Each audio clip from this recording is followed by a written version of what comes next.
ये आकाशवाणी रायपुर है। छत्तीसगढ़ी समाचार बुलेटिन के संग सुहेल खान यजदानी के जय जोहार। अब सुनाओ आज के प्रमुख समाचार। छत्तीसगढ़ के 30वां जिला सारंगढ़ बिलाईगढ़ और 31वां जिला खैरागढ़ छुई खदान गंडाई आजले अस्तित्व में आगिन हवय। मुख्यमंत्री ह सारंगढ़ और खैरागढ़ में आयोजित समारोह में ये दुनों जिला के करीन शुरुआत।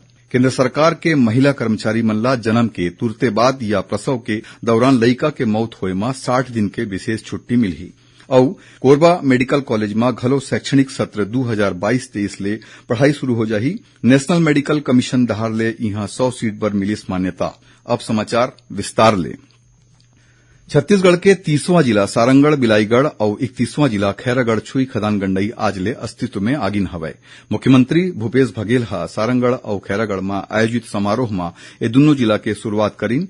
ए मौका में मुख्यमंत्री ह सभा ला संबोधित कहत कीन कि सारंगढ़ ह भौगोलिक, राजनीतिक और सांस्कृतिक रूप ले जरूरी क्षेत्र हवय। ओमन ए नवा जिला में करीबन 500 करोड़ रुपया ले ज्यादा के लागत के आने विकास कार्य के भूमि पूजन और लोकार्पण करीन। वहीं मुख्यमंत्री ह खैरागढ़ में हो इस कार्यक्रम में खैरागढ़ छुई खदान गंडाई जिला के शुभारंभ करीन। जिहां उमन कलेक्टोरेट में और पुलिस अधीक्षक कार्यालय के उद्घाटन कर लोगन मन ला बधाई दीन। ए मौका में मुख्यमंत्री ह खैरागढ़ में 364 करोड़ रुपया के आने विकास कार्य के भूमि पूजन करीन और संगे संग आने योजना मन के तहत हितग्राही मन ला करीबन 37 लाख रुपया के जिनिस घलो बांटीन। केंद्र सरकार के महिला कर्मचारी मन ला जन्म के तुरते बाद या प्रसव के दौरान लइका के मौत होए में 60 दिन के विशेष छुट्टी मिलही। कार्मिक और प्रशिक्षण विभाग ह ए बारे में आदेश जारी कर दे हे। मंत्रालय ह बताइन कि लइका के जन्म के पहली या जन्म के तुरते बाद मौत होए ले महिला ला मानसिक आघात होए के स्थिति में देखत फैसला लेगे हवय। कांकेर और महासमुंद के नवा मेडिकल कॉलेज ला 100 ठिन सीट के मान्यता मिले के बाद नेशनल मेडिकल कमीशन डहार ले कोरबा के नवा मेडिकल कॉलेज ला घलो शैक्षणिक सत्र 2022-23 में MBBS के 100 ठिन सीट खातिर मान्यता दे देगे हवय। कमीशन डहार ले इस संबंध में कॉलेज के डीन ला लेटर ऑफ इंटेंट जारी करे गे हवय। कोरबा मेडिकल कॉलेज में घलो शैक्षणिक सत्र 2022-23 ला पढ़ाई शुरू हो जाही।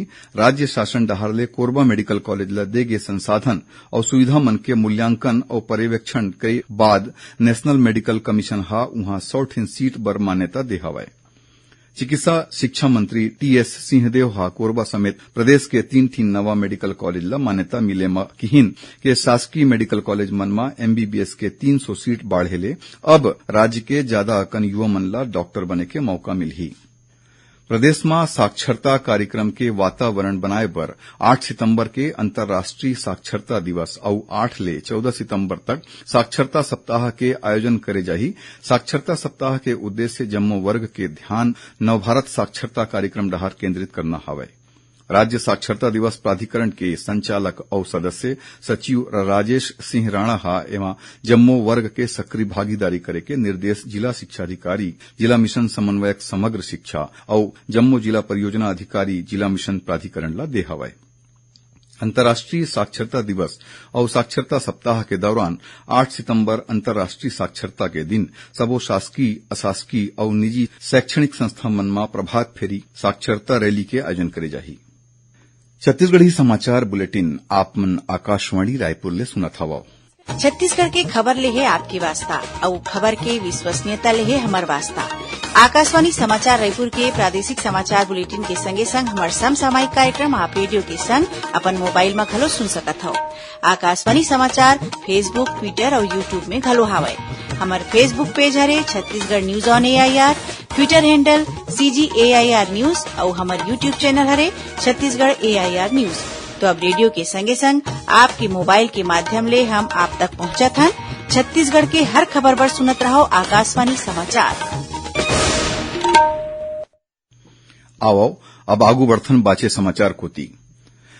पद्म पुरस्कार 2023 बर 15 सितंबर तक नामांकन भरे जा सकथे।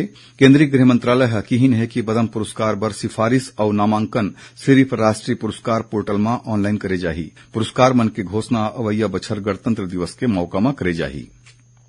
प्रधानमंत्री नरेंद्र मोदी हा काली देश के पहली स्वदेशी रूप ले बने एयरक्राफ्ट कैरियर INS विक्रांत ला देश के खातिर समर्पित करीन। एयरक्राफ्ट कैरियर के बने में लगैया विशेष DMR गेट के स्टील के आधा ले ज्यादा पूर्ति भिलाई इस्पात संयंत्र ह करे हवय। INS विक्रांत ला कोचीन शिपयार्ड में बनाए गे हवय। सेल हा नौसेना के मदद ले एखर निर्माण करीन और 30,000 टन लोहा के पूर्ति करीन, जेमा सबले ज्यादा 17,000 टन के उत्पादन भिलाई इस्पात संयंत्र हा करे हवय।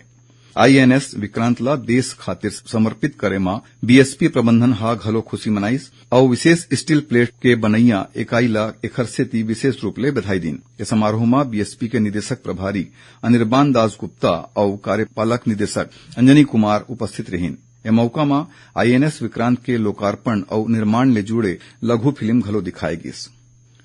सीमा सुरक्षा बल BSF कमांड मुख्यालय रायपुर के अतिरिक्त महानिदेशक आशीष गुप्ता और आने बड़का अधिकारी मन हा केंद्रीय विद्यालय राखी और भारत माता सीनियर सेकेंडरी स्कूल नवा रायपुर गिन। एकर उद्देश्य सीमा सुरक्षा बल के इतिहास, बहादुरी, परंपरा, त्याग, कर्तव्य परायणता के बारे में जानकारी देना हवय। ए मौका में ओमन पढ़िया लइका और गुरुजी मन ले गोड बात घलो करीन और ओमन ला पढ़ैया लइका विशेष करके नोनी मन ले BSF ला एक ठीन कैरियर के रूप में चुने बर घलो किहिन। संगे संग BSF में बने एक ठीन फिल्म ला घलो दिखाइस। सीमा सुरक्षा बल डहार ले पढ़ैया लइका मन ला क्रिकेट और फुटबॉल खेले के जिनिस घलो देगिस। उहें भिलाई के एक ठीन प्राइवेट स्कूल में सीमा सुरक्षा बल डहार ले शिक्षक दिवस के कार्यक्रम करेगिस, जेमा सीमा सुरक्षा बल के अधिकारी समेत पढ़ैया लइका और गुरुजी मन शामिल होइन। सुनैया मन ला बता दन कि प्रादेशिक समाचार एकांश डहार ले समसामयिक विषय ऊपर आधारित साप्ताहिक कार्यक्रम बातों बातों में मां ए बखत फिट इंडिया अभियान ले प्रेरित होके अब हिमालय के चोटी मां तिरंगा फहरैया भिलाई के 53 बछर के पर्वतारोही सविता धप्पाल के भेंटवार्ता प्रसारित करे जाही। एकर प्रसारण आकाशवाणी के रायपुर केंद्र डहार ले काली बिहनिया 9:30 में करे जाही। इला छत्तीसगढ़ के जम्मू आकाशवाणी केंद्र एके संघरा रिले करही। सुनैया मन ला बता दन कि आकाशवाणी समाचार एकांश डहार ले काली संझा 6:30 ले 6:35 में जिले की चिट्ठी कार्यक्रम के प्रसारण करे जाही। ये कार्यक्रम आकाशवाणी के रायपुर केंद्र डहार ले प्रसारित होही। जिला जम्मू केंद्र एके संघरा रिले करही। ये बखत के अंक में बीजापुर जिला के गतिविधि मन के बारे में जानकारी दे जाही। अब समाचार थोकुन दुर्ग जिला के दाऊ वासुदेव चंद्राकर कामधेनु विश्वविद्यालय के कुलपति डॉक्टर कर्नल NP दक्षिणकर हा पेमेंट गेटवे सॉफ्टवेयर लॉन्च करीन, जेखर जरिया विश्वविद्यालय में पढ़ैया लइका और आवेदक मन खातिर ऑनलाइन प्रवेश शुल्क और पंजीयन सुविधा उपलब्ध कराए गे हवय। राजनांदगांव रेलवे स्टेशन ले पुलिस हा 14 ग्राम ब्राउन शुगर के संग एक ठीन आरोपी ला गिरफ्तार करीन और धमतरी जिला में अर्जुनी और साइबर पुलिस टीम हा सेहरा डबरी नाका के तीर कार ले गांजा लेगत एक आरोपी ला 51 किलो गांजा के संग गिरफ्तार कर लीन। बरामद करे गे गांजा के कीमत 10 लाख रुपया बताए गे हवय। आखिर में प्रमुख समाचार एक घाव फेर।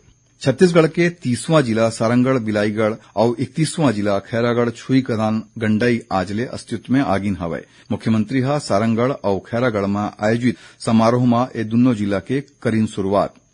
केंद्र सरकार के महिला कर्मचारी मन ला जन्म के तुरते बाद या प्रसव के दौरान लइका के मौत होए में 60 दिन के विशेष छुट्टी मिलही और कोरबा मेडिकल कॉलेज में घलो शैक्षणिक सत्र 2022-23 ले पढ़ाई शुरू हो जाही।